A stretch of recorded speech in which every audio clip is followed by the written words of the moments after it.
Hello, Deep Mindfulness Collective. This right here, right now, is the Joy of Being a live stream coming to you live from Brooklyn, New York. Folks, very happy to be here with you. Thanks for joining. Hit me real quick. Where are you at? What are you grateful for?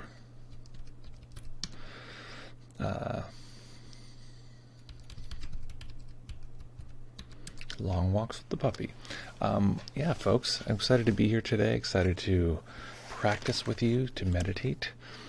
We had 1986, 1960. If it were a year, it would make sense. 19860, 60, 60, anyway, 19860. Joined us early, you can't see it on the screen, but talking about how did the opening of the Progress of Shinsight ceremony go. Went wonderfully. First class was really fun. It's always super exciting for me. It's just such a fun time. I feel like I was extra pumped this time. It's been a long time since we did it. So I was pretty excited. And now we have to see it unfold. Hello, Julia Temple. Welcome here. Let us know where you're at. What are you grateful for? Nick, still working hard in Carlsbad. So we're grateful for resilience increasing. Nice. Nice. Excellent. Glad to hear. Resilience is increasing. And excellent. Yeah, the course went well. Really fun. We're doing the second unit launching on Saturday. I realize some people might be confused. Some people said, okay, I'll see you Saturday. I was like, no, it's a different class. Just to be clear. Vienna, Austria. Grateful for relaxation. Grateful for you to be relaxed too. I'm glad for that. 1986 is See, Hear, Feel, where each number is the order that the letters in the alphabet go. 0 is gone. Oh, wow. Okay, that's very... See, Hear, Feel, 1986. Okay. That's a deep cut. Very cool. Very cool. Exciting then. Well, then today is especially dedicated to you with, our 2.0, our Sensory Clarity 2.0. Grateful for question marks? Maybe? You're unsure if you're grateful for question marks. Folks, very happy to be with you. We're going to be meditating today. If you don't know this already, then you're in the dark. But the general premise is that I use this live stream to work out stuff that I'm going to be doing in courses and other things and other videos, this kind of thing. So today we're going to do I'm really actually still trying to work this out, so I'm very curious about people's experience and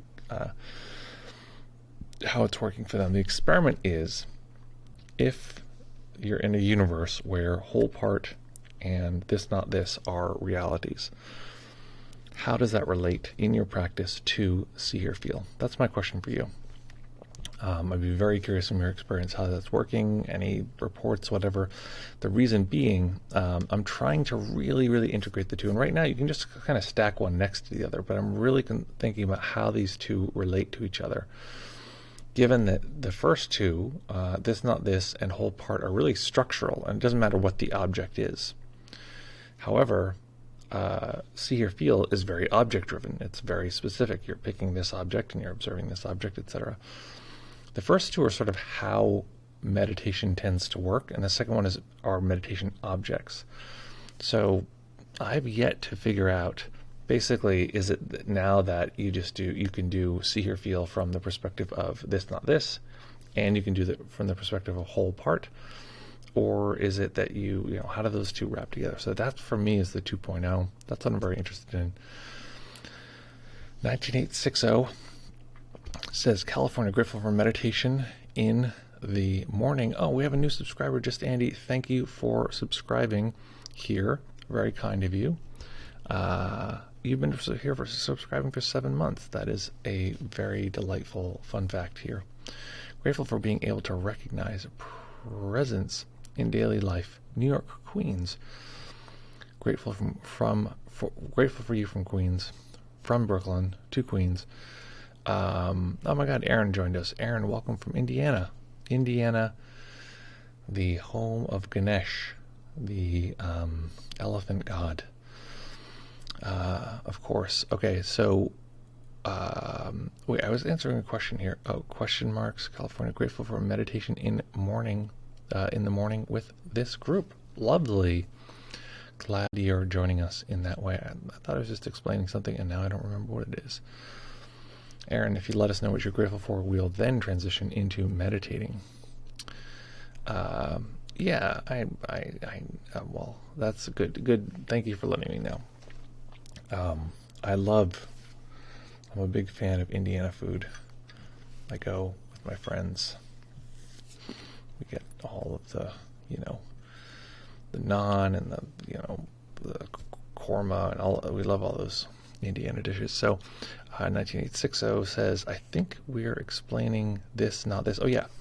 So that's my question. That's what we're going to work on today. Is as see, hear, feel multiplied by this, not this. So I'm going to try them in both spheres, and I've been trying to figure out how. Like basically, I for a long time was like this. See, hear, feel. That's the baseline. That's the first thing you teach people. That's the thing. That's the jam. Now I've started to get to this place where I'm like, actually, I think that a more baseline tool, the two tools that I teach more are, the basically the how to use the mind as a laser and balance it with all of awareness, how to rest in awareness and let any part that exists within that melt back into the awareness. Those to me seem really fundamental, really important. And so with those in mind, how then, grateful, oh good, Aaron, I'm glad you two are grateful for Indiana food.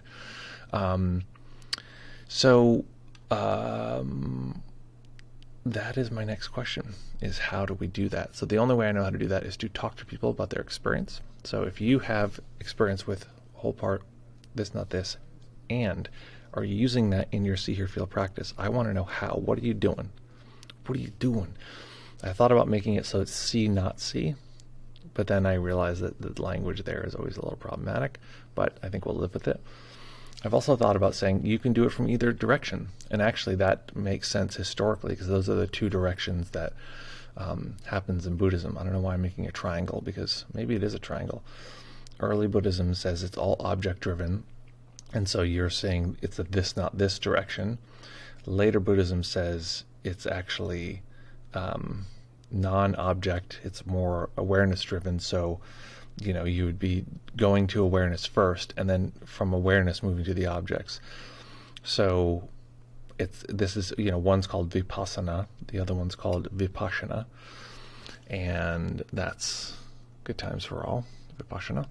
So that's the question for me, is not like which one is better, because of course they're both very different, but how do I teach it in a way that really flows, that really has a beautiful arc? Because I think that there's a beautiful arc that goes from this, not this, to whole part, and how that relates to a complete meditation practice. That's what I'm trying to figure out. So you're here for the ground floor, folks. And if we have time, I got to check my calendar because I got to take the puppy to the vet also. If we have time, I want to go over if you've already seen it, this will be very boring. But my editor made a video of the ayahuasca journey video. So if you were here, tell me, and you don't want to see it again. If you weren't here, let me know. I've never done this before, where a video has not come out yet, and I actually view the video, the first draft of the edit on the live stream, and then go through and do edits, because I'm always looking for some way to combine things so I can save some time, because I can just never get this stuff done. And I was like, maybe this will be interesting for folks to see how these things are edited and created, and especially these newer videos that are more involved with graphics and stuff like that, if that would be fun. Wasn't here last time, would like to see the video teaser. Yeah, it's the first draft more than a teaser. So yeah, and we go through, and plus that would be actually really cool, because I can get your input and you can say, nah, this part's a little weird, or this part's a little, and I can take that in and see if I want to give that to the editor and say, yeah, you're right, this is a little strange, or this would be a better transition here, or these kind of things. So you get to see behind the curtain. I find editing really fun, but people can find it really a little tedious. But it's cool. It's every cut. It's like, no, that's a little too long, or this is no, that graphic. The very first graphic in the video I was talking about how when you do ayahuasca, it feels like there's a being there that's with you. It's like, it looks like it's out of a horror movie. It's like this daunting, dark, cloudy being coming out of the woods, and you're like, like, it's like not like that. It's like something else. So, okay, folks, let's meditate our asses off here. Find a nice, comfortable position that you can maintain for the duration of the sit. Put your phone on Do Not Disturb mode. I heard someone say, blacking out, that's not a big deal. That's just Do Not Disturb mode. I don't encourage blacking out, but I thought that was a funny statement. Okay, find that comfortable position. When you're ready, we will begin.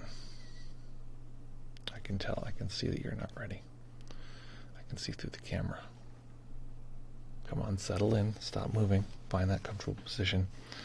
We'll meditate for 25 minutes. Decide now if you're going to stay for the whole thing. Don't make that decision after. And then we'll begin. Oh, cool, KLM is here. Nice. Exactly. I knew you weren't ready. Folks are still typing things. I mean, go ahead and keep typing things. But okay, let's begin, folks. We've got a bell. We've got everything we need. Okay, great. Oops, yes. Okay, guys. I have to step into the other room. I realized that the card to record the meditation is next door where I was editing, so I need 30 seconds. Otherwise, then no one else will ever hear this meditation, and we're in trouble.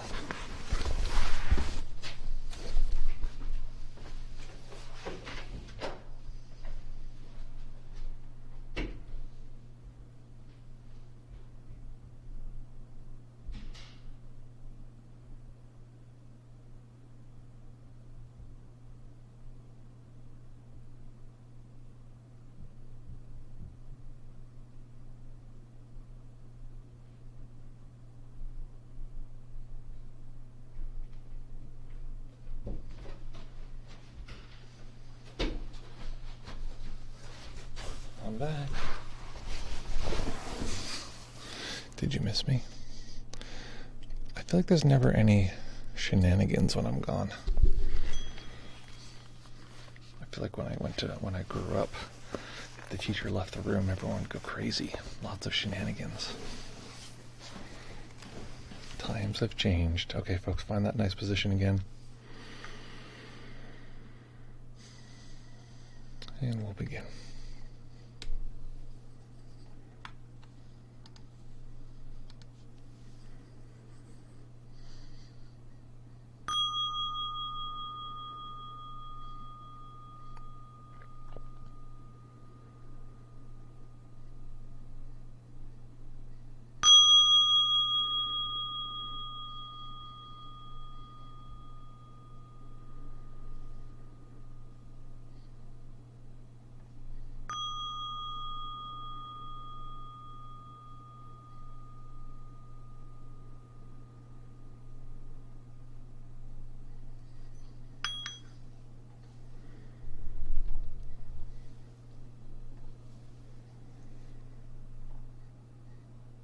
Beginning by taking a few comfortable deep breaths and just feeling the body rise and fall.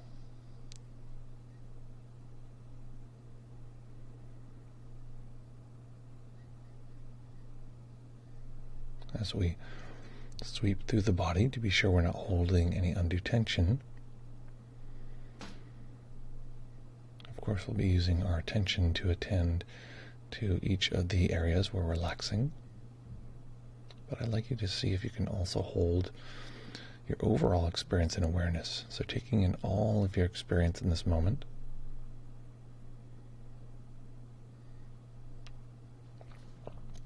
And within this large field of experience, relaxing the brow.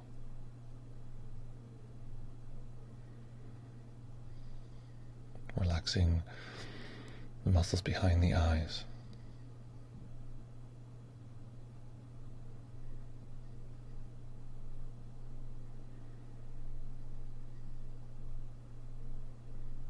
Relaxing the face, and the back of the tongue, letting the jaw go slack.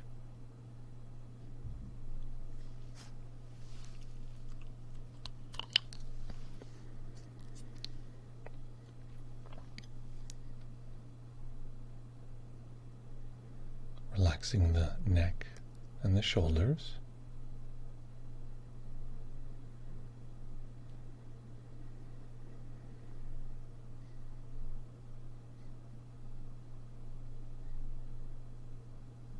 Relaxing the arms. And as you relax the hands, letting the vibrance, the high definition experience of all the sensations of the hands, of course, let those be noticed clearly, but notice that with awareness, these do not necessarily need to be experienced in the center.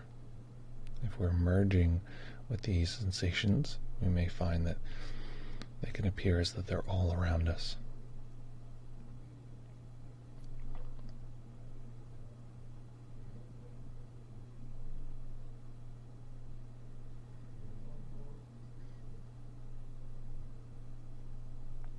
Letting go of any attempt to control the breath, letting the body breathe as it will. Noticing the natural tightening and relaxing of the upper chest, the upper back as the breath comes and goes.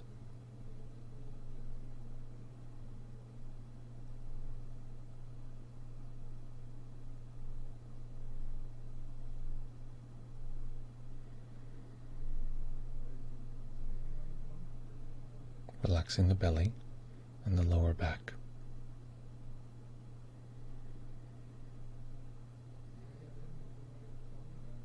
Relaxing the hips and the upper legs.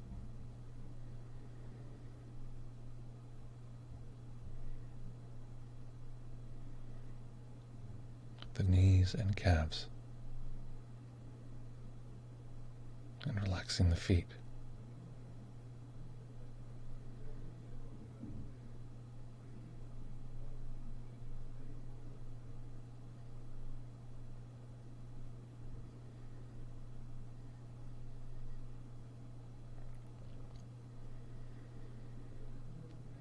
And so we're beginning by resting in our overall experience.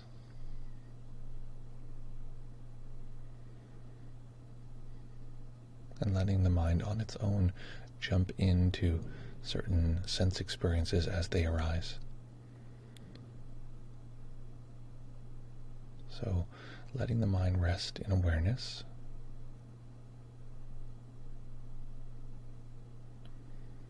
And now attending to the sensations of the feet.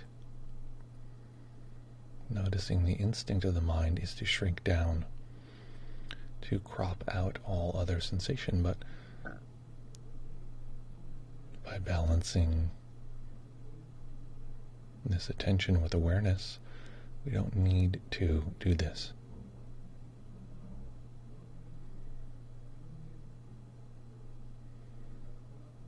And for a moment, see if you can merge with these sensations, merge with the sensations of the feet. In other words, take on their personality. They have their own sort of animistic way of being, their own character as an experience. And for a moment, we're identifying with this. This is me. It may seem like those sensations are suddenly at, around, or even potentially above eye level.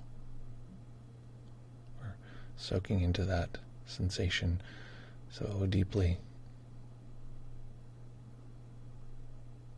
we become them.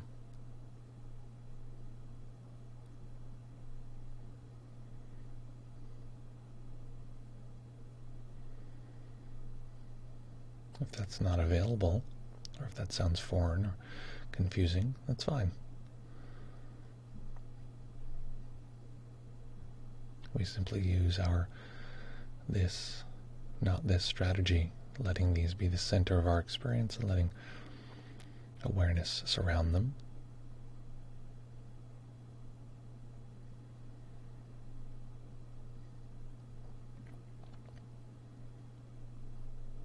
And if the horsepower of awareness is significant, we can allow ourselves to merge with these experiences. Neither is better. They're simply just different facets of nature.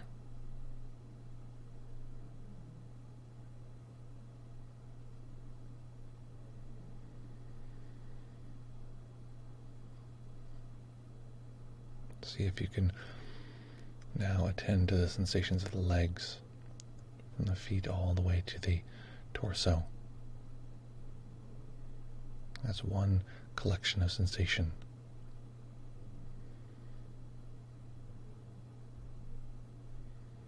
Not just one collection of sensation, but that collection held within awareness.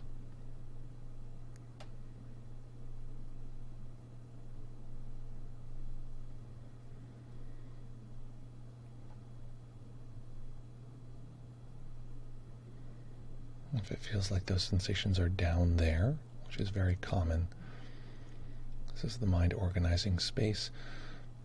Again, see if it's possible to merge with those experiences. The sense of them being down goes away. It's as though we are in them.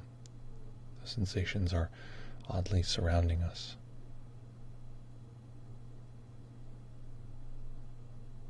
Again, if it's not available, it's not a problem.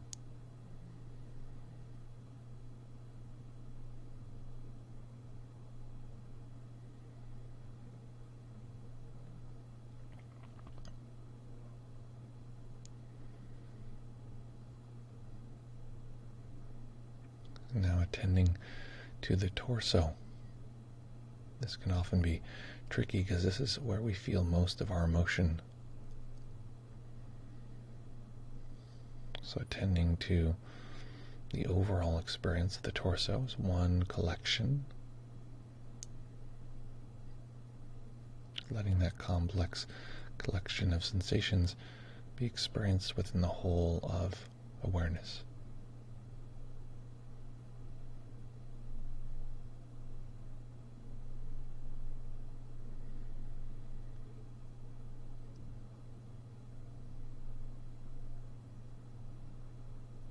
Again, if we can merge with those sensations, that's wonderful.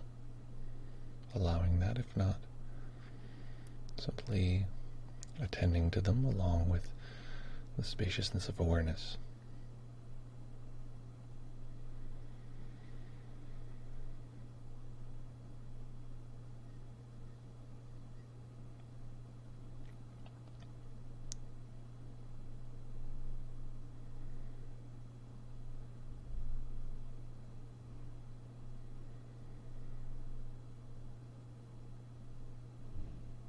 Attending to the sensations of the shoulders, neck, and head.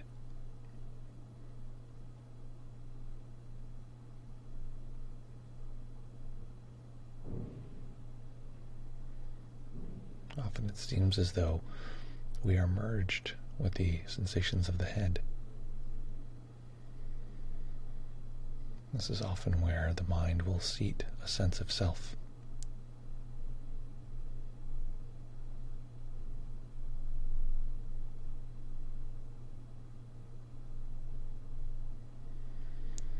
So merging with these sensations is often very easy. It feels like we are in the driver's seat of these sensations.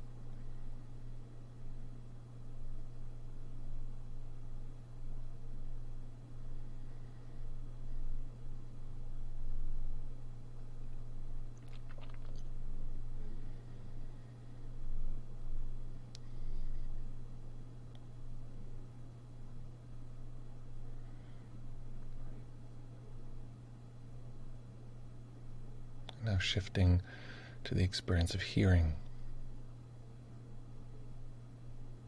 Hearing all sound.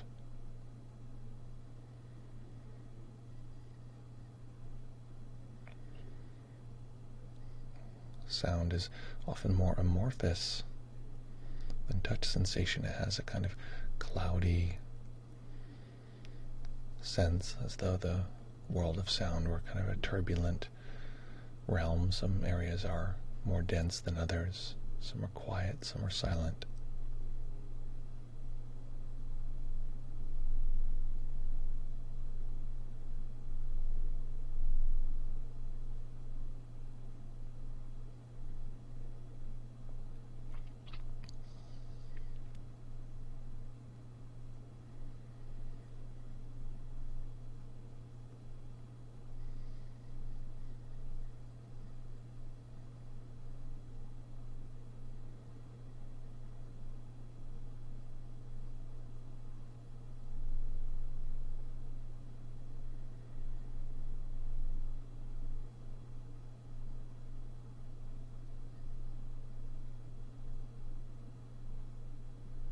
Notice that the mind is either drawn to a particular sound, such as the sound of my voice, or it can take in the overall hearing experience.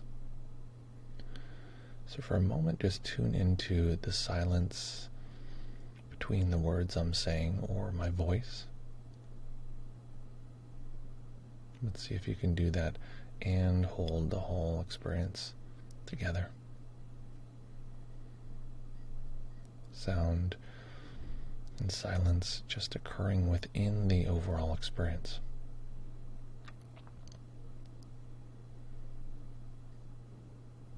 Punctuating moments, but not necessarily breaking the overall. Or if it does feel like it breaks the connection with the overall, just noticing that the mind is pulled to a detail and then can flex outwards again.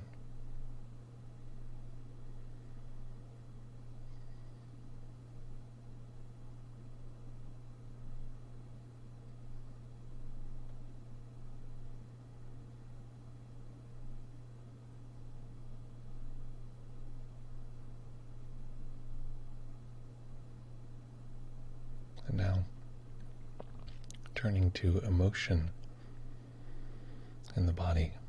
If we're unclear of how to detect emotion, just go back to other body sensations, but look for the tone of this experience: liking, disliking, wanting, not wanting.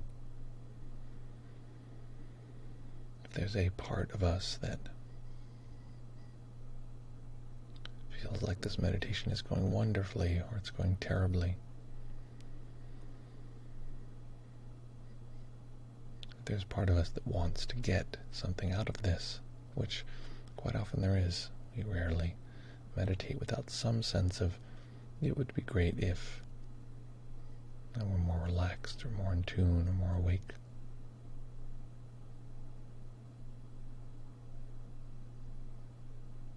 All of those are identification with emotional drives, often personas created around various emotional sensations in the body.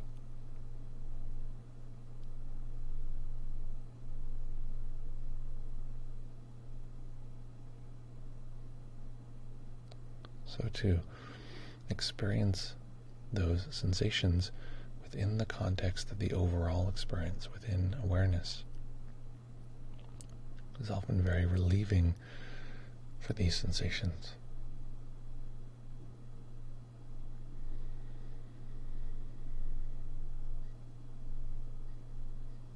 Often parts of us, the various sub-selves,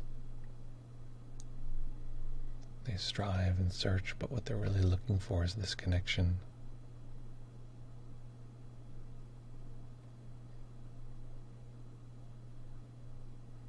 They're looking for unconditional love, and of course, the source of unconditional love is the unconditioned. This kind awareness that needs nothing to be different.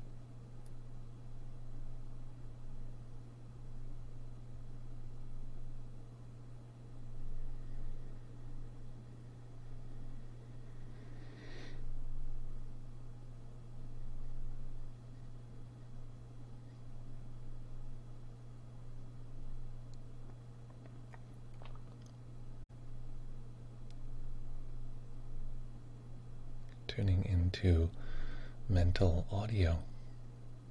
If you're not sure where mental audio is, just saying the word hello, hello in the mind a few times so you can reorient.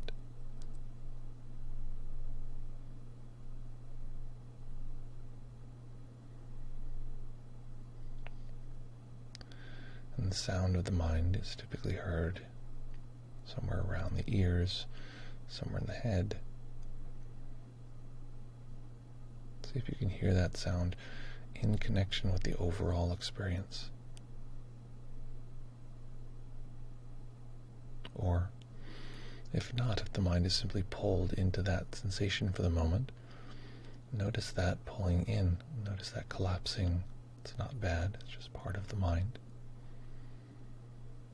There's our overall experiencing And then when the mind says hello or some other words, it's pulled in, perhaps. Just observing that movement as nature.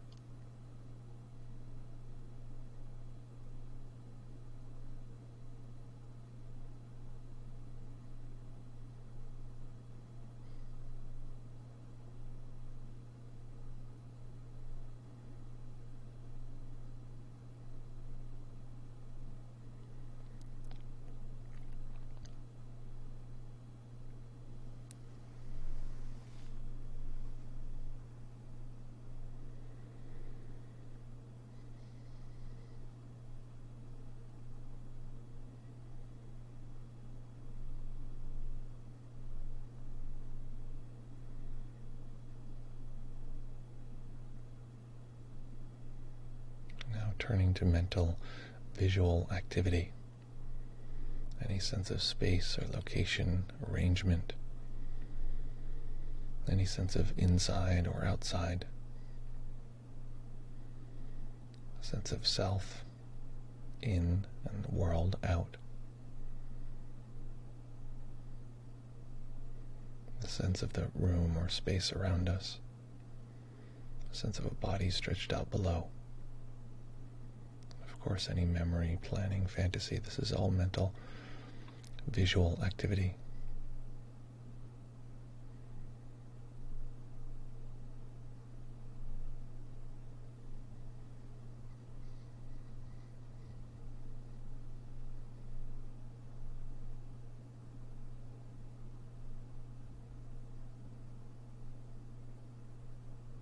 Notice that whatever size of space the mind is holding, without trying to create anything, the mind typically holds a kind of bubble around us. That bubble includes our sense of location, the room around us. And of course, the mind places our body, our self, at the center of this.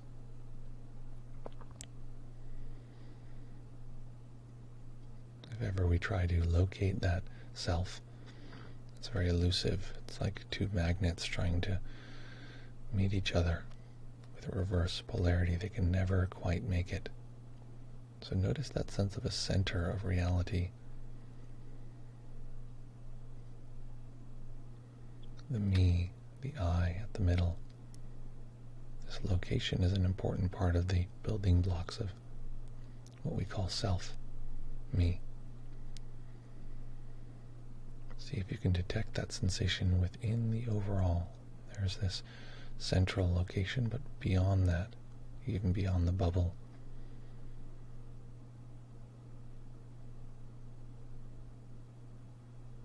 is this boundless awareness. Not just spatially beyond, as though if we reach out far enough, the power and the depth of awareness will be there.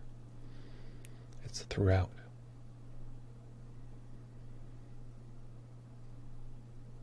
Awareness can pass through any sense of space.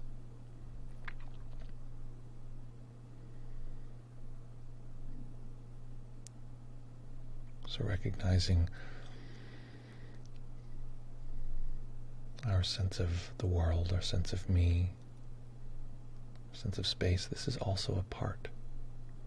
Our visual activity, this is a part. And the whole that we're connecting with might be hard to grasp, and that's okay. Sometimes this can feel more like an act of faith, or almost an act of prayer, reaching out to something we don't have access to.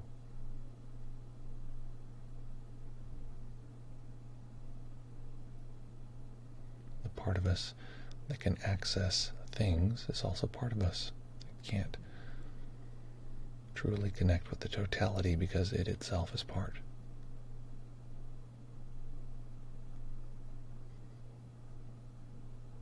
Conceptually, this is a paradox. Experientially, it's very straightforward.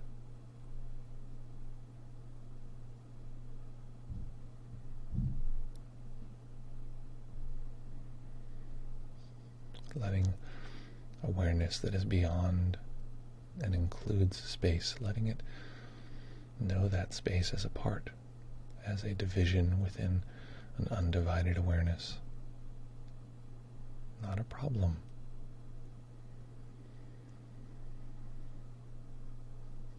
Just nature self-organizing. Just life expressing itself in the form of a sense of space.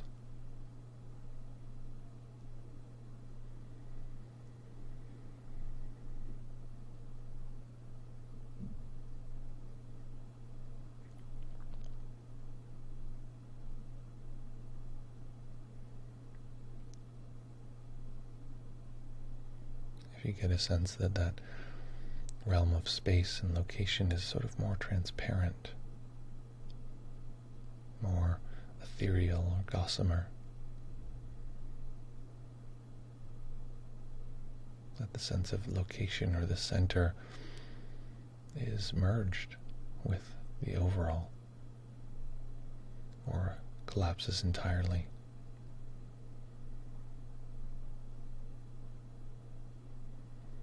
Or the sense that there's a kind of home.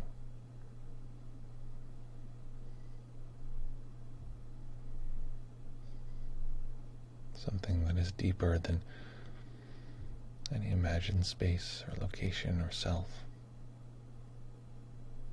These are all attributes of awareness.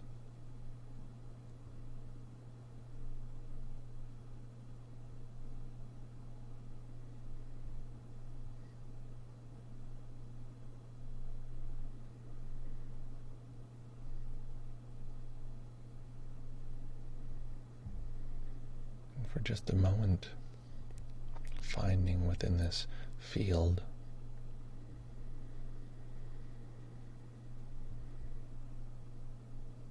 the experience of gratitude, not shrinking around it, but letting it be part of the fiber that weaves through this unconditioned space.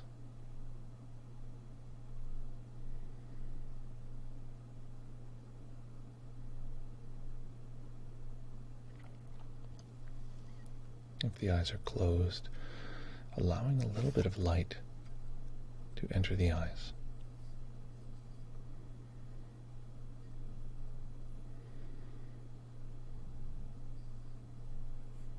If the eyes are closed, allowing a little bit of light to enter the eyes.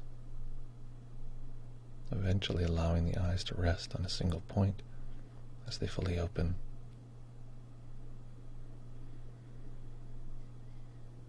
Letting the spaciousness of seeing expand the spaciousness of awareness. Letting the space of the experience we're seeing mix and meld with the space of the body.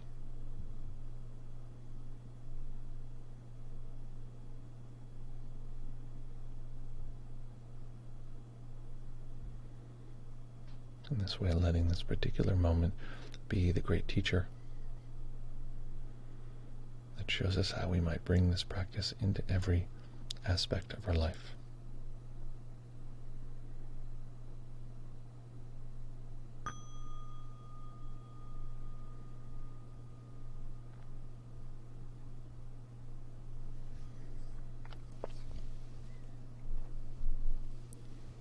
Okay.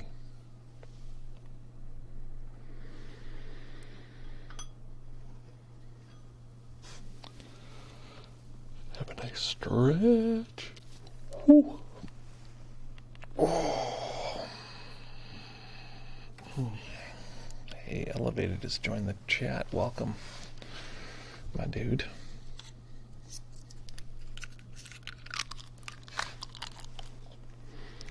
Put my retainer back in place. I'm straightening my teeth, people.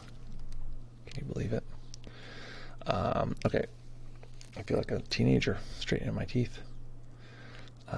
They just need a little nudge. Okay, so let's jump to our regular ass. Okay, here we go.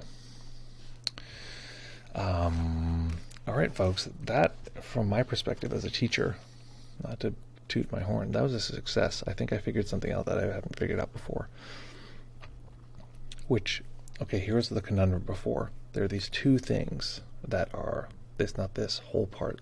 Basically, treating the world as an object and then learning to balance the overall experience so that everything is part of the meditation. And then the other one is starting with everything being part of the meditation and noticing that the mind will sort of zoom into different pieces, this kind of thing. What I realize is actually they're not different. And I think that was the big innovation, that when I came up with those two, that is the case. They're not different, and they're just phases of the same experience. It's just how we're relating to parts versus whole.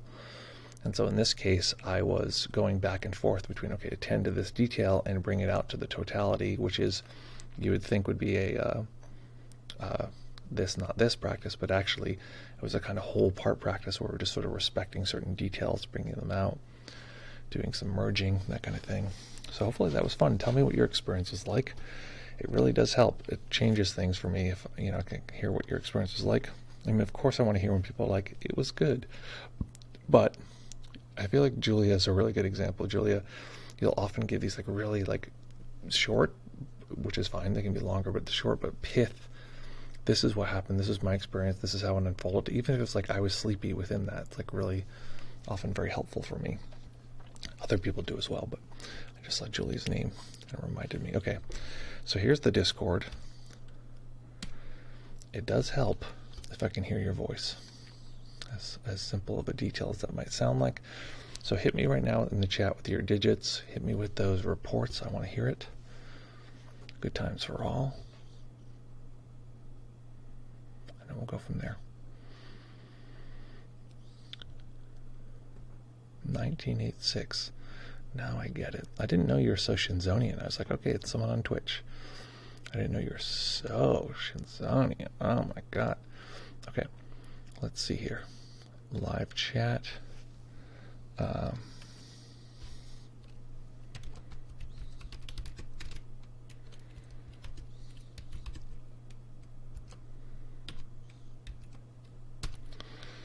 Okay, here we go. We are live on Discord. So if you want to chat, if you want to talk about your experience, it's helpful for me to hear your voice because I can ask questions, this kind of thing.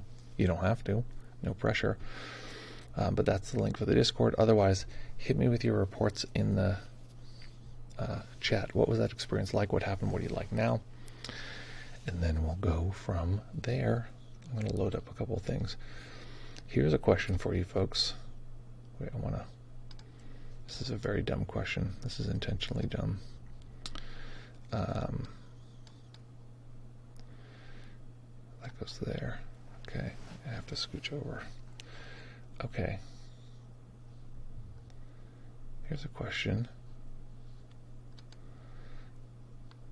Question is, should I, where is this thing? You get to see my whole calendar. Should I buy these Crocs? That is the significant question that I have for you. I think you can see this on screen, right? Yeah, you must be able to, if you can see that. You can see that. Wait, where am I looking at? Oh yeah, these guys. Should I buy these Crocs? That is my question. I've never owned Crocs. I always thought they were really weird. But, I don't know, man. For indoor shoes, in the house when I go to retreats and stuff, kind of feeling it. That's my big question for you. Okay, let's get rid of that. Okay, folks, let's hit these reports here. But the biggest question, of course, is about the Crocs. They're also $30, and I'm like, I don't know, man. $30, it's $30, you know what I'm saying? Okay, let's hit these reports. Okay, here we go. Aaron says as follows. Aaron from Indiana. I think so, right? Aaron, you're okay, I'm pretty sure that's right. If I'm wrong, strike me down. Uh-oh, not working.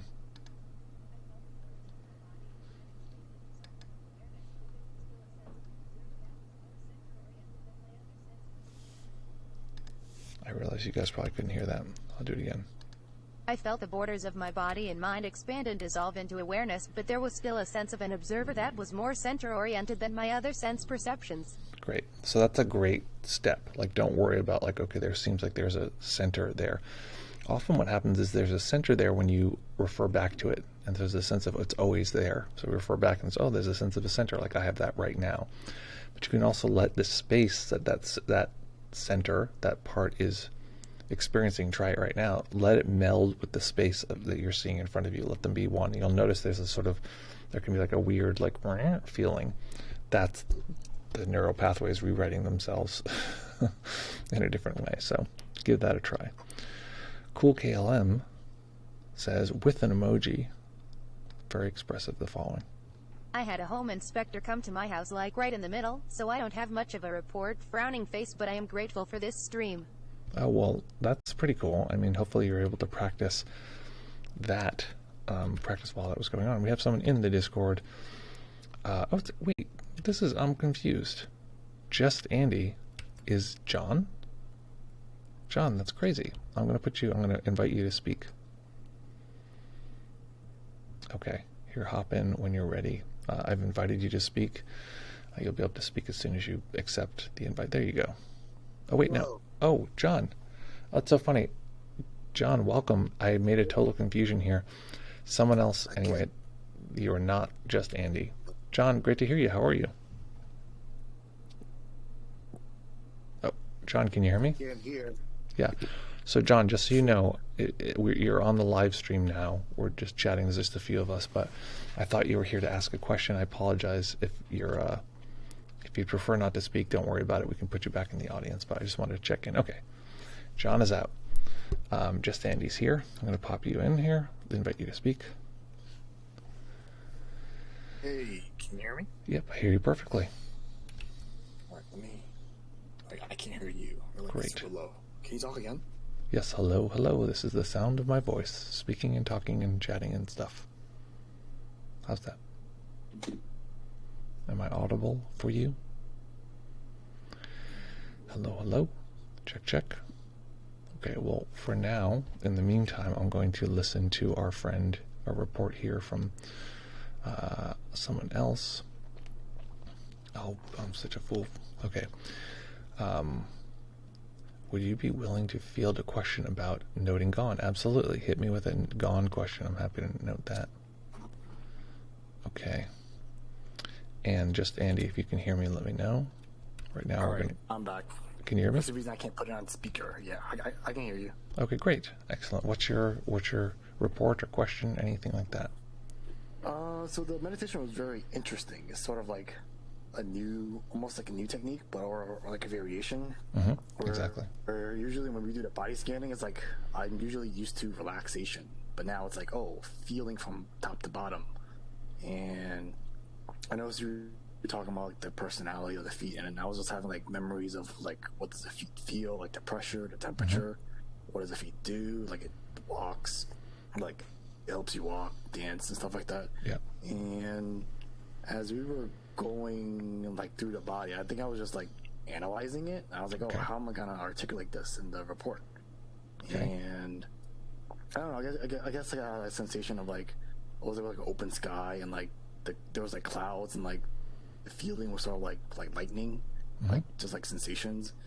And I think as we were going through the senses, it just sort of like, I think I was just following the meditation, the guidance, and then when we got to the self part, I sort of blanked out, and then I noticed the top of my head was like a tingling like feeling, and then that's when I came back to the meditation, to your voice, and I was just following along. And then so this has been happening out lately. Like after about 20-30 minutes, this sometimes happen where when I feel that tingling sensation, and after the meditation, when I touch my head, it's like sweat, like for some reason, like I'm sweating, but I'm not like exerting.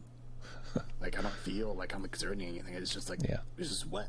Yeah, there is this weird phenomenon. Shinzen talks about this. There's no research yet. We don't know why, but there can be these really big temperature shifts in meditation. We're not sure why, but they can go really cold and go really hot.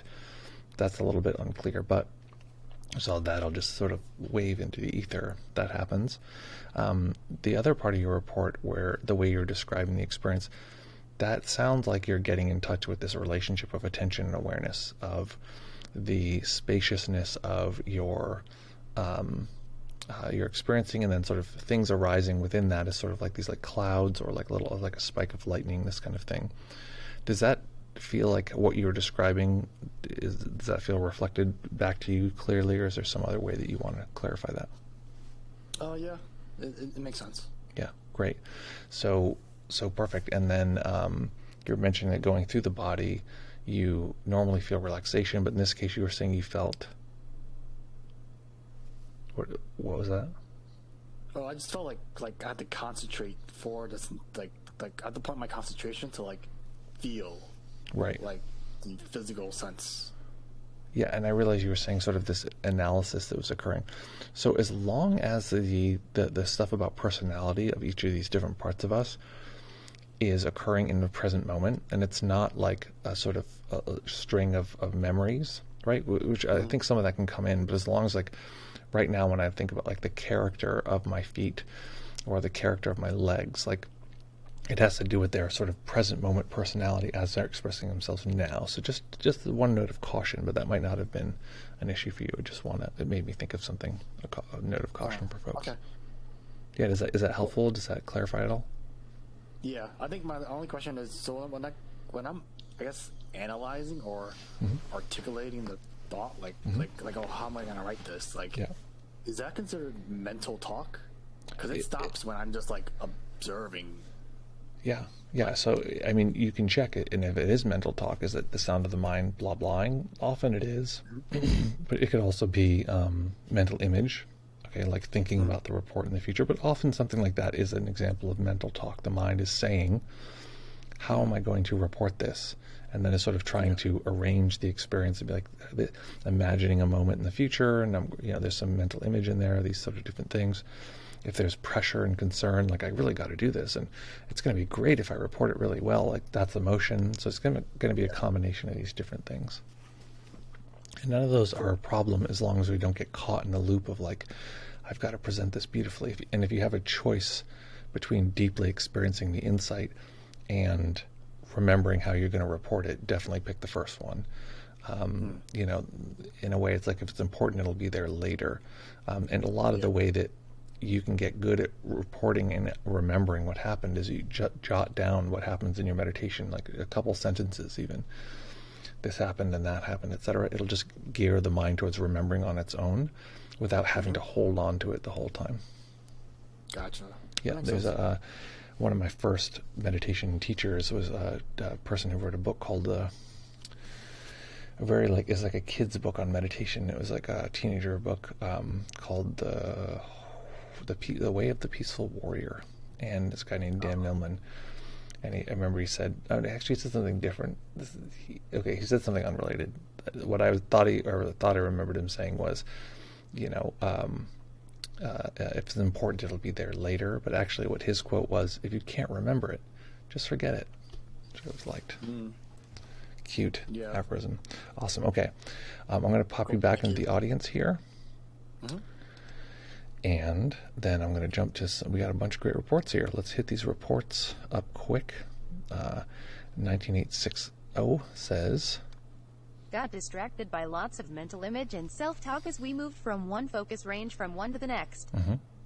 Wasn't as distracted when we moved to here all, but I think that was because of the spaciousness of see out. I think my ability to muster equanimity with different focus ranges was lower because of body tension in back and stomach. Got it. Yeah, well, and if you can allow those tensions to be part of the whole, they're going to be much less painful. Usually, like, clinging is only problematic because it has something to grab onto, but if it's floating in space, it's free. That's one of the things that clinging really does create a lot of tension and difficulty in the system. But if we can open up the space of the mind, include more of our experience, all of a sudden these things like, I need this thing, or I want this thing, or this hurts, ow, suddenly that releases. And if we notice that enough times in a row, the system's like, oh, this feels better. The pain is here, the freedom is here, and we learn to train the mind in that way. Okay, here's a request. That last thing I said, I want that to be a clip. On your screen, if you're watching this on Twitch on a computer, there's a little clip thing underneath the what is it called? Underneath the screen itself. It looks like a little movie clip thing. See if you can clip that. I've been trying to get into that part of that stuff. John's volume sound is low for us. Okay, I think that was just Andy's sound, actually. Okay, thank you for letting me know. Oh, crap. We have Will Alexander Bethany here. This is our poet laureate here at Deep Mindfulness Collective, who cheered precisely one bit. Thank you for that. We're going to now hear from our good friend Will Alexander Bethany, and a little bit of stylings, a little bit of creativity from this person, which before I even listen to this, I just want to mention Will Alexander. I love the creative flow, and you're also welcome if you ever want to participate in a non-beautiful creative way. Love to have you too. All parts are welcome. This is from Will Alexander Bethany. Hey brother, I just checked out your content on Twitch and really think you could connect to your audience more if you flew to Jamar and saw Dr. Edelhoff. You get an ultrasound-guided curcumin enema and MRI imaging of the rectal cavity. Okay. You can do massive kidney and anal healing over here in no time. That is the truth. Nice. Or inhale flammable gases with Kwandai to vitalize the lung. Nice. Just make sure you don't explode.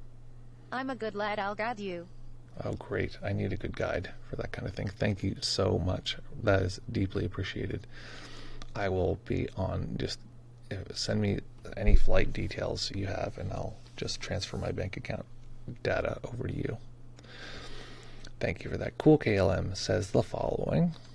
My question on noting gone is, if you're allowing your attention to move freely like an SHF, and perhaps you notice that it moves to the something else before you intend to allow it to do so, is that shift in attention an assurance of gone? Is the shift in attention an assurance of gone? So here's one of the weird things about gone. Gone, this is a Shinzen technique. It's very powerful. Two things. One is that you can note new anytime something arises and it's the same insight. It's just flipped. And once you really deeply know the insight, you can see, oh, it's the same thing. It's just flipped. So noting new is perfectly valid. In Tibetan Buddhism, they'll call it a sealing practice, where it's as though as soon as something arises, you're like catching it the instant it comes into consciousness, and you're like sealing the sort of spout of newness. That's one thing I want to mention. The other thing is that gone isn't actually the end of an experience. It's the experience of an end. I feel like this should be clipped too. It's not the end of an experience, it's the experience of an end. So something might be totally continuous, right? A tone, like a continuous tone going.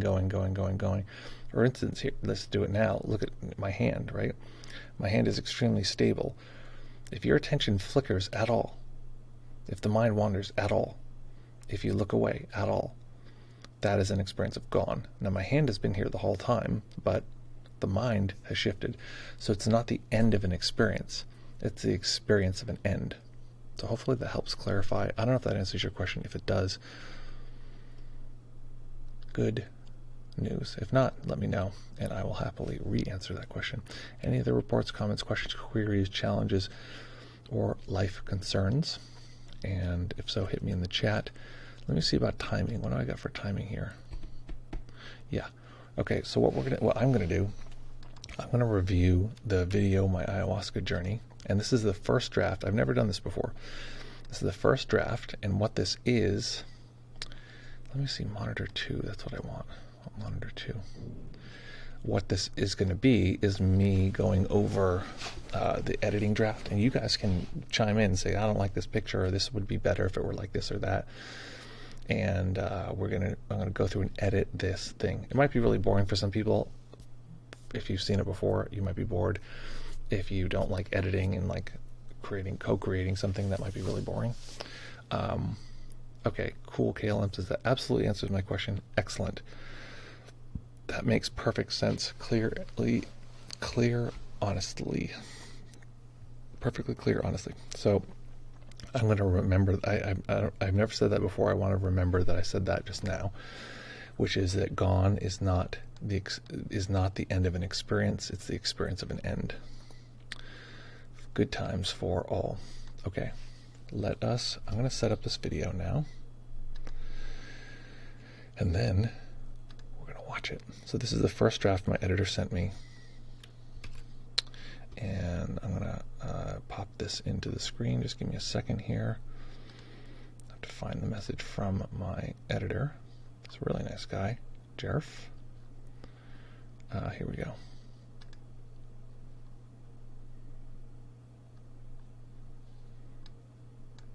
Okay, let's open this up.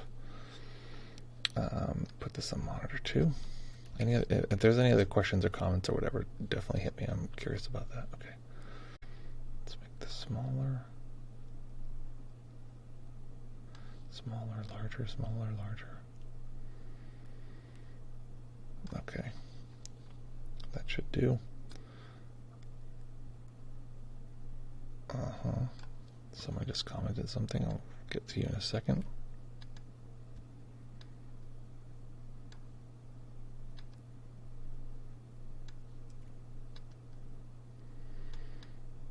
Okay, great.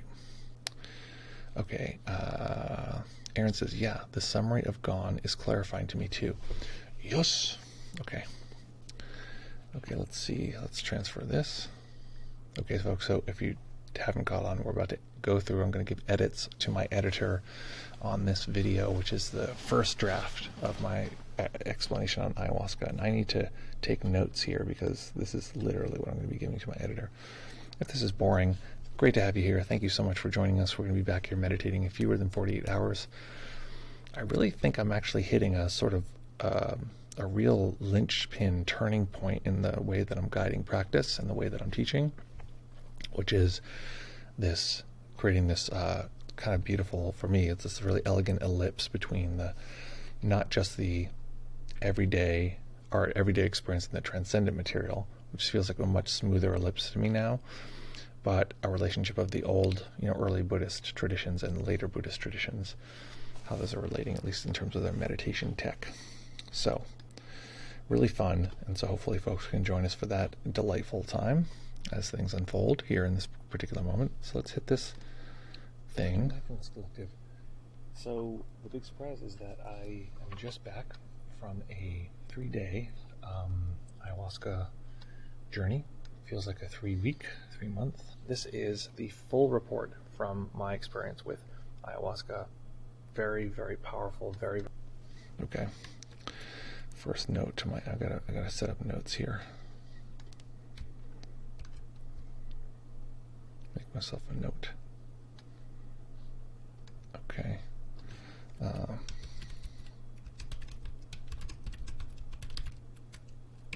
Cut the beginning. Or make intro. I need to make a little intro there. All right, next. A very moving experience, and I wanted to share it with all of you. The first thing I want to talk about is the general bad press that I think ayahuasca has, and that I walked into this experience with. I went in very nervous. I was like, oh my God, this is going to be the most intense thing in your life. You hear people saying, like, there's going to be vomiting and stuff. And, like, compared to what actually occurred, that is so insanely different than what it actually is. First is the bad press. I wanted to start from here. If I were to give a framework to understand this, imagine that there was a kind of best friend that you either haven't seen in a really long time, or it's been so long, or childhood best friend, and you see them again, and it's like the old feelings are completely back. And then imagine like that friend is like a caretaker and can like take care of you in this way. The experience feels like a personality, and it's very hard to get across that it feels like someone, but it feels like a person. It feels like a being that is there with you and it's guiding the process. Of course, there's the guides that were there that facilitated, but they were, they were not anywhere near as dominant as the experience of the guide that was the medicine itself. and it feels like a personality, someone I got to know and someone I've spent some very serious time with that I can feel in my experience right now. If you do the meditation that is related to this recording that I just did, it was an introduction to guiding towards that, even if you haven't, experienced the medicine, because I think we all have this within us. They give everyone more or less the same amount of the medicine, and the medicine will adjust and be like, nope, you need it really, really quiet. And the first 2 nights were very quiet, and it was just about building trust with the medicine. And I took the same amount the third night, which was like all the fireworks. The setting was very beautiful. It's also really, really helpful and powerful, because it really is about these sort of details we think, it doesn't really matter, but this is great. P.S. I've never seen this before. This is all the work of my editor. I've given him no feedback. I just gave him the stuff, and he's put all this together. It's very powerful. That is not the location. That is something stock image, but I can't share the location, so there you go. Perfect. So this part right here, they give 156. It's about building trust with the medicine. And I took the same amount the third night, which was like all the fireworks. The setting was very beautiful. It's also really, really helpful and powerful, because it really is about these sort of details we think, it doesn't really matter, but it really does. There's a tree you can look at that's beautiful. There's the sky that you can look at that's beautiful, and it really helps. And then there's the music.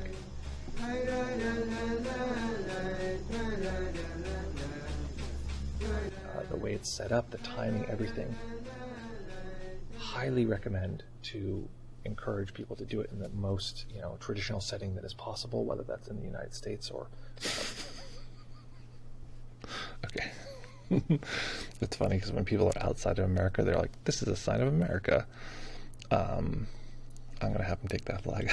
I feel so weird having like a big American flag in the thing. Okay. Isn't it so cool to have an editor who's like, yeah, I made this thing, and now I get to be like, oh, cool, I'll give you edits on your edit. And it's like, it's such a luxury. I've always wanted this when I was making videos.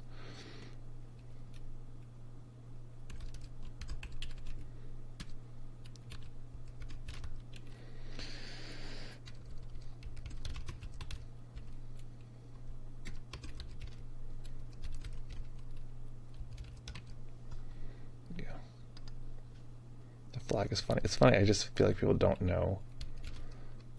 I feel like it's a very American thing to love something and be very critical of it at the same time. I think we learned that in art school. It's like you revere something and are like, I don't know about that. Like, I have a lot of questions about that thing. So I think that's a very, I feel like people will be like, this isn't, even people who are like, this is not the best country in the world. They'll be like, this is bad country. I love them. Don't talk smack about America. So I have to take that thing out. It's like cutting my tongue. Okay, so the flag goes. Whether you actually travel to Peru or I guess Colombia as well. Well, that's cute. Thing I want to address that is cute. That's too bad, because he has all the flags there. I'm just going to say yeah. But keep the other flags. That's a smart idea.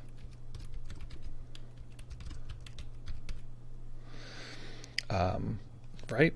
That was like, he flashed through those flags. That was so good. This idea of purging, and people talk about, there's vomiting and stuff. And I always thought that what they meant was you take the medicine and it's so yucky that you throw up, and it's like, that's just not the case. Purging almost should be just termed like moving energy. So purging could be anything from sort of like shaking the body to move the sensations in the body around. It could be like this guy. I think some of these images are really so particular. If this guy's suddenly the body okay, I'm going to start with this guy. Okay, this guy is at 3, probably 14.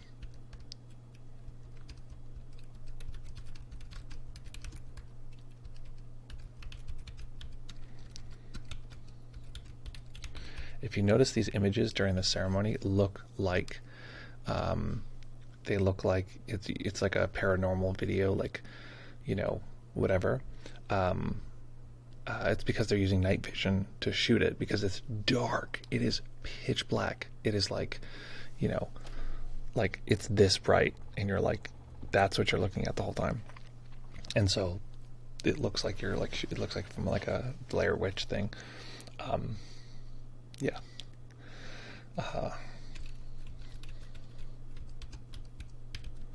But those the creepy eyes that happen in the in this decides to sensations in the body around. It could be like suddenly the body decides to shiver on its own. Wait, we got some comments here. The flag's a bit much. I would say that there should be a hamburger show. That would be a good gag. Okay, that's a good idea. What would be should it be, I feel like it's like, I gotta remember it's funny, but it's also like the tone, maybe it should be like a map that shows all like the fast food locations, or like a map of America with a hamburger in it. I gotta see, that might be funny. That's a good idea. Let's see. I kind of like the 3:14 clip. He's just enjoying his rest. I'm going to keep that guy, but I think with his eyes closed feels a little, something about, he just looks a little like, I don't know, something feels off, but when his eyes are closed, it's like more chill. So it's less, I feel like if someone's eyes are open, it feels like it is them. If someone's eyes are closed, it's like a person. So I think there's like a little bit of distance there. So, I'm gonna not tell him the thing with the hamburger, and when he shows me the cut with the it's a good gag. It's good. All right, I might include that. That's a good joke. I'm gonna include that for him.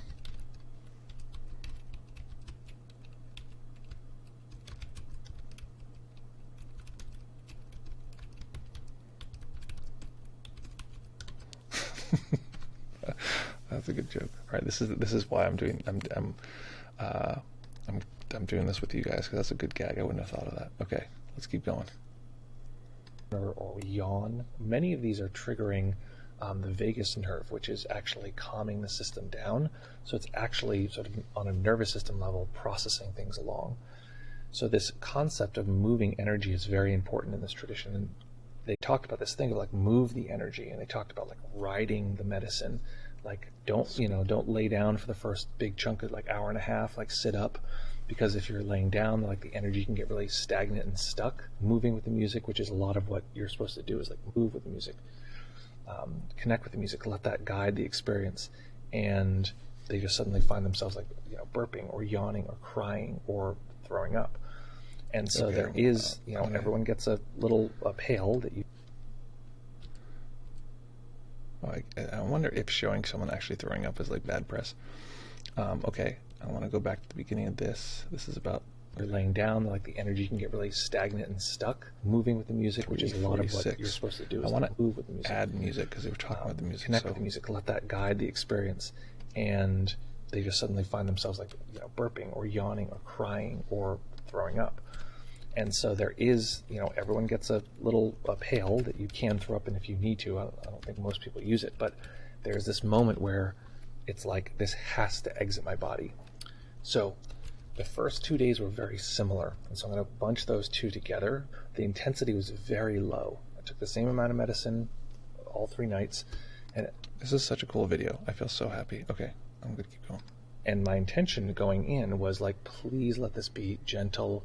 Please let me build a relationship with the medicine, like help it be easy and kind. I really needed gentleness and kindness, and the medicine answers.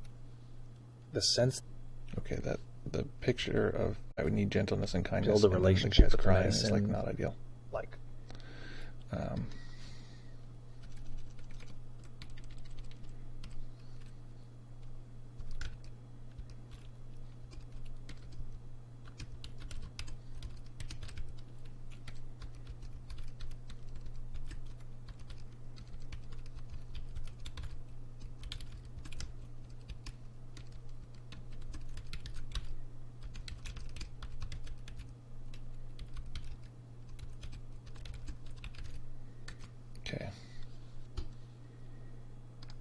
help it be easy and kind. I really needed gentleness and kindness, and medicine answers. Let's actually, real quick, folks, since there's folks joining us, welcome, folks. We're reviewing my video. We're editing, live editing, which I love your input on this. My video on my ayahuasca journey. I have working with an editor to do that. Let me, as we're doing this, though, let me change the, where is this? Where's that window? Here it is. On Twitch, let me change the, how do I change the, oh, here we go. Edit stream info. But I can't edit the stream info. I'm trying to change the name of the stream, and I don't know how to do that. None of these are working. Okay, maybe I don't know how to change the name of my own stream during my stream. Welcome, folks, if you're here, first time. Oh, okay, I just deleted the chat. Thanks for that. Let me know. Okay, there we go.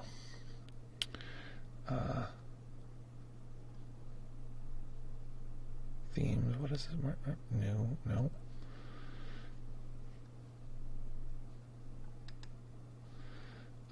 General stream. Can I don't know how to change the name of my own chat in the thing. Okay. Good times. Okay, well, that's what it is. We're reviewing my ayahuasca journey video. The sense that there is a guide there, that there is a kind of entity that you can reach out to who will hear you, is so palpable. And you can just say, hey, will you help me with X? And they will. It won't necessarily be the way you think it is. It won't necessarily be like last for hours. It can last for a few, be the way you think it is. It won't necessarily be like last for hours. It can last for a few seconds, but they will often answer the request. So the request that I had, that's good. What a nice guy. What a nice editor I have. I'm liking this guy a lot. Okay, I want to change the sequence. Going into this, what will often, hey, will you hear you? That there is, and medicine answers. Okay, crying guys out. The sense that there is a guide. At this point.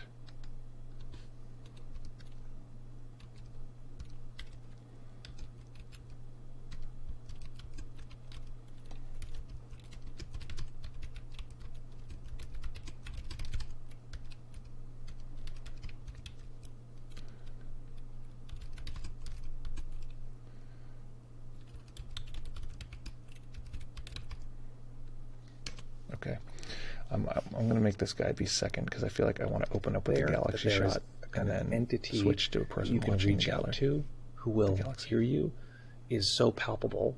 And you can just say, hey, will you help me with X? And they will. It won't necessarily be the way you think it is. It won't necessarily be like last for hours. It can last for a few seconds, but they will often answer the request. So the request that I had going into this was, please help me trust and feel safe in my body, knowing that, you know, this is where a lot of the emotional and traumatic experiences are held. I've found that over the years I've been relatively alienated from my body. I've sort of, you know, became a meditation teacher, and meditation has been the most helpful thing in my life in terms of working through a lot of this stuff, and it's a very sedentary occupation. Over time, okay, I like this hug image, but it feels weird. It's funny because it feels actually overly intimate, and it doesn't feel like me. I don't identify with this guy, so it feels like like looking into this moment of someone's life. So I think I might cut that out and just switch right to trust and feel safe in my body, knowing that, you know, this is where a lot of the emotional and traumatic experiences are held. I've found that over the years I've been relatively alienated from my body. I've sort of, you know, became a meditation teacher, and meditation has been the most helpful thing in my life in terms of working through a lot of this stuff, and it's a very sedentary occupation. Over time, over the course of the 2 nights, it was also to allow any part of myself, like from an IFS, internal family systems therapy perspective, any sub-self, any little child that feels scared or any part that feels like anxious or anything like that, to trust the body, to feel safe, to feel comforted, and to feel okay. And the first 2 nights were basically just like this incredibly sublime, gentle, spacious holding of my experience that were just this soft container that was in. Of course, there were moments that were intense and like intensely beautiful and intensely like emotion would arise, but I just kept coming back to this experience, slowing my breath down, feeling the body like letting go behind me. It felt like letting go behind me and letting this sort of entity. I feel like my editor deserves a hold bonus for my this. experience. So another part of night 2 was that if any hard emotion. Okay, I'm going to speed this up a little bit, just because Emotions come, allow me to feel them as though that part that's feeling them is not alone. Because that was one of the things that I noticed from the first night, is that I would be feeling the body and be feeling like very transcendent and peaceful, and then all of a sudden my mind I'd be like, I don't know what's going on, and it'd be painful and emotions, and I'd be like, oh, that's the perspective of my mind, meaning like from behind the eyes. And then I'd switch back into just like a raw body awareness, which is, you can define awareness as including as part of the mind, but it was like a physical felt experience, and it'd be like, oh, what a relief. So much of my experience of suffering, and probably other people's experience of suffering, has to do with the mind view, which is this sort of like self perspective of like what's happening, and it's trying to figure things out and manage things, and that's really can be incredibly painful. So it was just trusting the body, experiencing the body from experiencing any pain or anything from the experience of the body. And when I did that, it was just like transcendent and like peaceful. Even though it'd be like big emotions happening, all this stuff would just be like such an incredible relief. So on the second night, I'm there, I'm feeling this stuff, and all of a sudden this song comes on that's really energetic, really intense, and it also had all these weird time changes in it, which are like really unexpected, and things are like passing through you. Things like hit you and like. Oh, it's funny because this editor is making really good decisions, and it's like this slightly off from my experience. So I'm like, actually, there's a little difference. The song didn't come on; it wasn't a recorded song, so I feel like I don't want. So on the second night, I'm there, I'm feeling this stuff, song, and all. So I got to tell him that.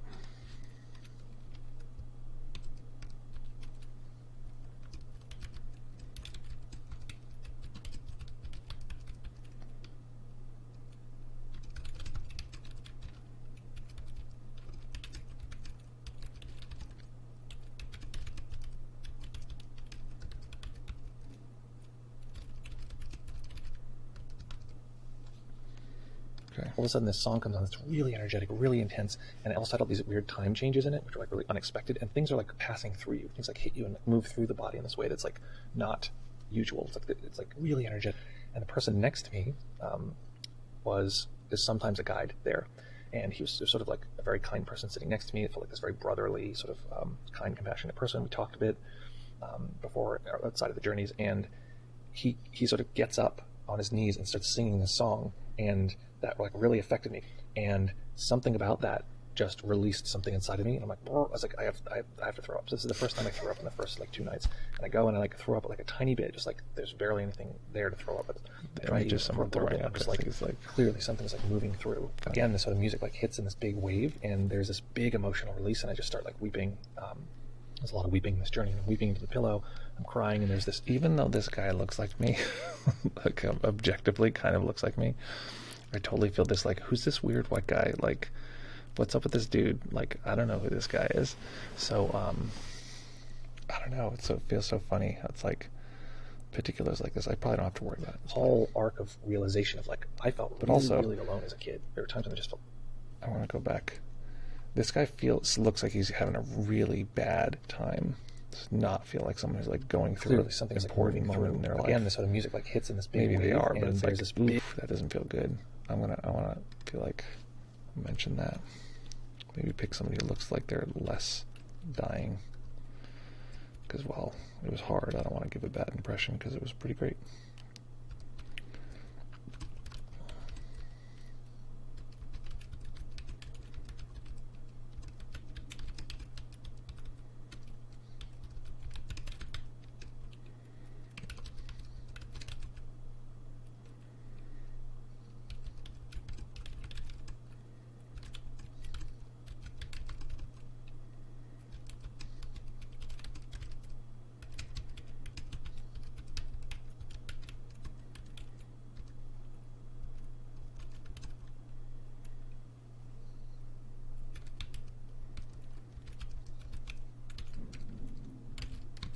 Okay.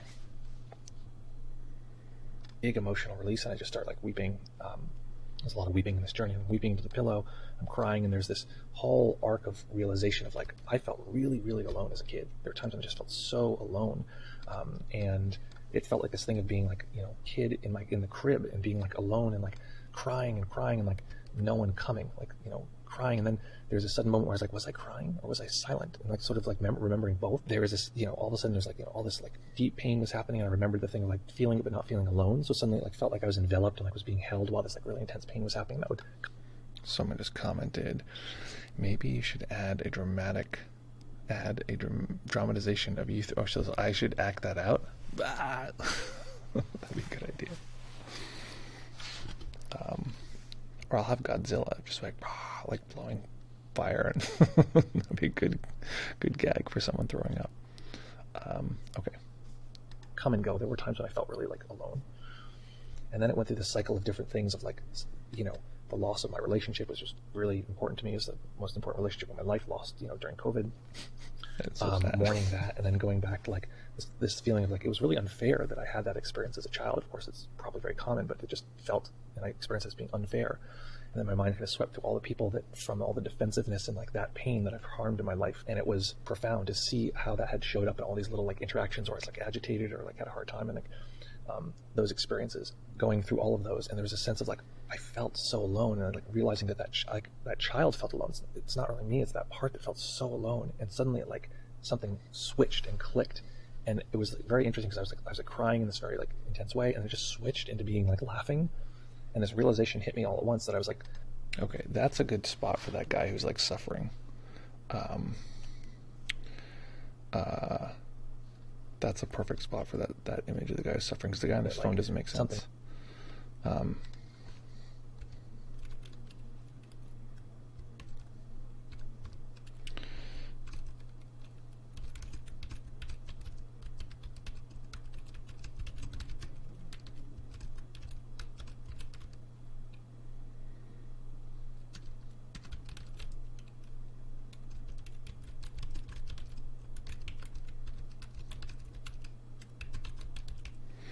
Okay. Also, P.S. This is so personal. It's insane how like I recorded this video like right after the journey, and so I was like, yeah, this is what happened, and now I'm like, oh my god, this is really personal. It's really intense. And switched and clicked, and it was very interesting, because I was like crying in this very like intense way, and it just switched into being like laughing, and this realization hit me all at once that I was like, crying and laughing are really, really similar. And I was like, the only difference between the two seems to be in one, I feel alone. And suddenly I realized I'm not alone. I could feel the presence of the medicine supporting me. I could feel the sort of myself with this child that was like, had been lost, like all this stuff, like all these different, the people all together, the music, the sort of support. And I was like, oh my God, I feel not alone. And if you followed any of these, my psychedelic reports, the feeling of being existentially alone is at the core of what feels like my wounding. I don't know anything else that's a lower level than that, than just like I am alone and the pain that comes from that. And I realized in that, maybe in that moment, but in that day, that there's like, it's like alone. I'm alone. And then the mind tries to go, why am I alone? And it goes, oh, because you're sort of worthless. You must be. That's why you're alone, because you're not a good person. So then there's the shame on top of that. And there's the protective layers on top of the shame, which is like judgment. It's saying, yeah, you're bad, right? This other part that says, you're bad, and if I judge you enough, you'll go away. You'll disappear, shame. And then on top of that is this sort of like arrogance that's like you're bad, and it's like an externally facing like judgment. And then, it's like all these layers, right? And you go all the way down, you find this aloneness. And there's this switch that happened where it's just like, existentially, I'm connected, I'm okay, I'm safe. That right there is a really good clip as like a little teaser for this thing.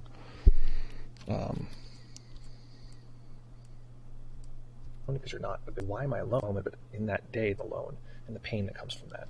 And I realized in that, maybe in that moment, but in that day, that there's like, this like alone, I'm alone.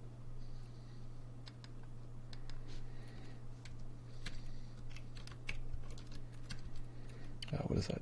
10:59.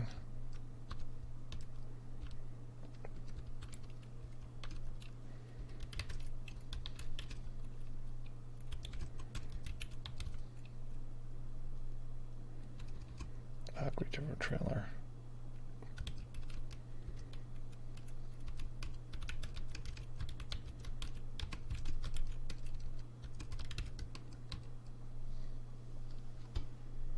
Alone, and then the mind tries to go, why am I alone? And it goes, oh, and there's the protective layers on you enough, you'll go away, you'll disappear, shame. And then on top of that is this sort of like arrogance that's like you're bad, and it's like an externally facing like judgment. And then, it's like all these layers, right? And you go all the way down, you find this aloneness. And there's this switch that happened, which is like, existentially, I'm connected, I'm okay, I'm safe. Very, very powerful. That was basically what occurred in night 2. I go into night 3 with this incredibly soft, gentle, not feeling alone, feeling safe, held by the medicine. Aaron says, I think this personal section is the strongest point of the video, and I appreciate your ability to talk honestly about it. Well, no sweat. I'm happy you like it. A number of people have told me the similar thing, which is that often people who are male presenting don't talk about this stuff at all, and I often feel very comfortable talking about it, even though it does feel a little like, raw and vulnerable. So it's a service to actually just talk about it in a very open way. So for me, it's really fun, and I appreciate folks listening because it's very real. Thank you. 19 plus to that. Cha-ching. All right, I'm glad folks are liking it. And I'm like, more of that, please. I want more of that. That was my intention. I want more. I want that to be more secure. And I'm nervous that if I really go into like intense emotion or really intense weeping, that I'll get spun off into like feeling really alone again, because that's happened in other psychedelic journeys where it didn't feel so guided by the medicine. And there's this thing that happened on night 2 that was clear, but then it really happened here where suddenly I had this like really pleasant, like I was like sitting there trying to like kind of get into it, and an hour or so in, this was the big deal. I'm going to note this point because I guess it's night 3 generally, but like basically this has been such a significant part of my life for so long, and to see this so clearly was so impactful into the journey. Maybe 2 hours, so I get this really pleasant, like, oh, this feels so good, like I just want to lay down. There's a sense of like this incredible soft sensation that just lay down, just take a nap. It's like so tranquilizing. I was like, oh, okay, I'm going to change this because this is a guy waking up, and I want it to be more like going to sleep.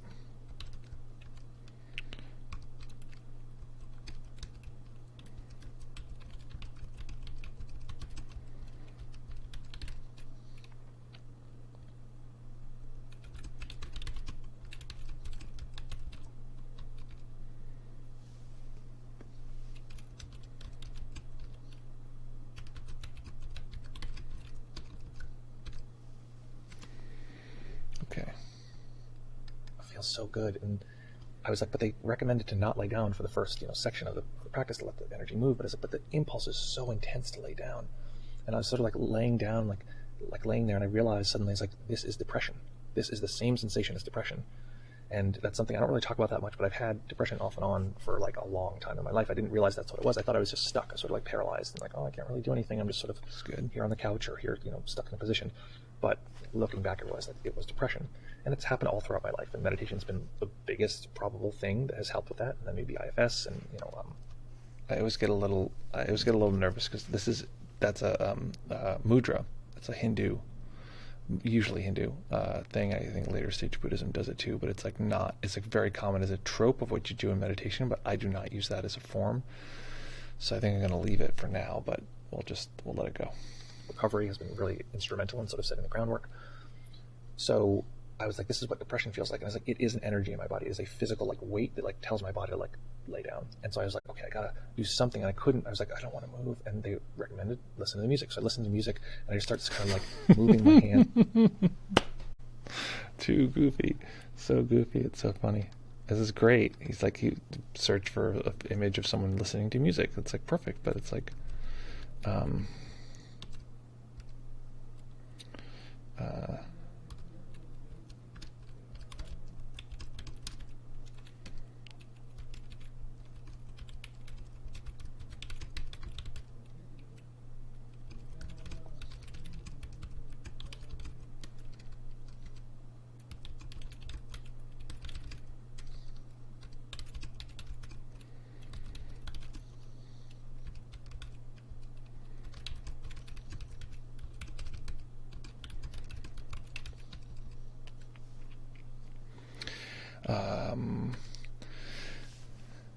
1986 says, just wondering if there could be a meditation exploration of the similarity between sadness and happiness.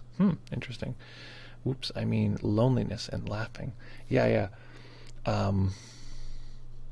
It's tough because it's such a particular thing, and usually I won't guide a meditation unless I'm like, okay, I'm going to show you how to have X experience, and often it's very hard for people to have those experiences. But from my experience, what was happening was like there's this thing of being like, oh, like pain, sorrow, like really processing, weeping, which I've had, usually people with higher testosterone have a much harder time crying. So I've had moments when I've like broke through and like really been crying, and there's this sense of experiencing that and feeling very alone, feeling very like and that's one of the things that hurts so bad is like, oh, I'm so alone. Like that's one of the pains. And it's that switch of realizing I'm not alone. Like I'm the true me is here with this part that is suffering. This is kind of a traditional IFS concept. Suddenly it's switching and be like, oh, of course I'm not alone. So it would be very hard to guide that in a meditation other than to like give you the tools to set you up to have that experience if the system wanted to have it. So that'd be interesting. What I did do was I guided a meditation on the day that we recorded this, which you can look on the ayahuasca report that was part of the playbacks on YouTube, which the links are in the chat. And I guide a meditation on the sense of this being that's there to support you and sort of guide you. So that's a little something. And like with the music as I'm laying there, and like suddenly I'm like, okay, I have the energy, and like I get up and I'm on my knees and I'm just like really like moving my body, shaking, like trying to like shake off this heavy, cool, dense energy. And it's sort of like a fight, and I'm like, get off of me, like I don't want this anymore. And there's a real like struggle there, and this is an ongoing process, so it goes on for quite some time. And then I'm really moving to the sound of the music. Okay, I like this guy dancing, but when he starts making eye contact, it gets weird. The music as I'm laying there, and like suddenly I'm like, okay, I have the energy, and like I get 1343.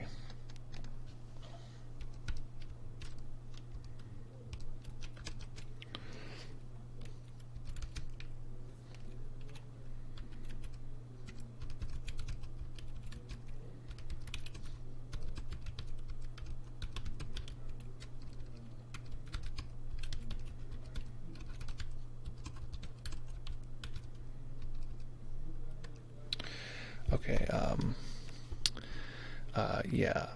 +1 to the eye contact.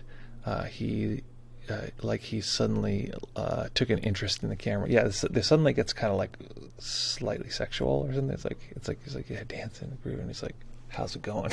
It's a little bit like you see like a creepy guy in the subway or something. Get up and I'm on my knees and I'm just like really like moving my body, shaking, like trying to like shake off this heavy, dense energy. Cool. And everything's sort of like a fight, and I'm like, get off of me, like I don't want this anymore. And there's a real like struggle there. And this is an ongoing process, so it goes on for quite some time. And then I'm really moving to the sound of the music because it's really like helping. I feel like up until that point you identify with the guy. You're like, oh yeah, like this guy's groove, and I feel that. And then he looks at you, and it's like it becomes two separate people, and move the energy around, and then I'd feel free when that heaviness would go away. And there was one person there who had this just like very angelic singing voice. Everyone said the same thing. Your voice is angelic. It was very, very beautiful. And I guess I didn't expect that not only was the experience going to be like, intense, and maybe there'd be some singing, but the people who are leading would be these like really, really good musicians, and like doing these like complex 3-part harmonies, and all these very interesting instruments. It's very beautiful. And so I'm moving in this way, and I'm moving along, and this person has this angelic voice is sort of walking around, sort of doctoring people. Like someone needs something, and she'll sing to them in this way that's, moves something along.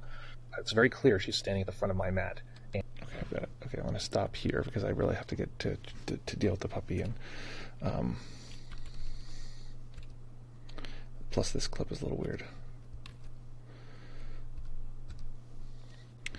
Okay, excellent, folks. I'm going to end the stream. Really good to see you. I want to save all this stuff because if I don't send it,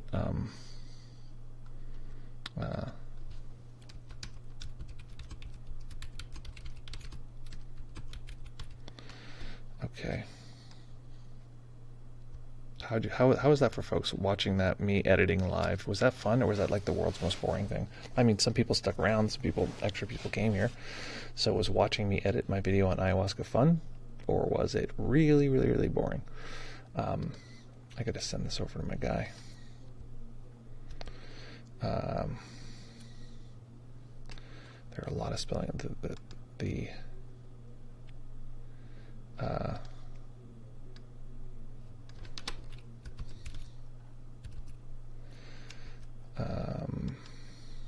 A lot of spelling mistakes. Okay.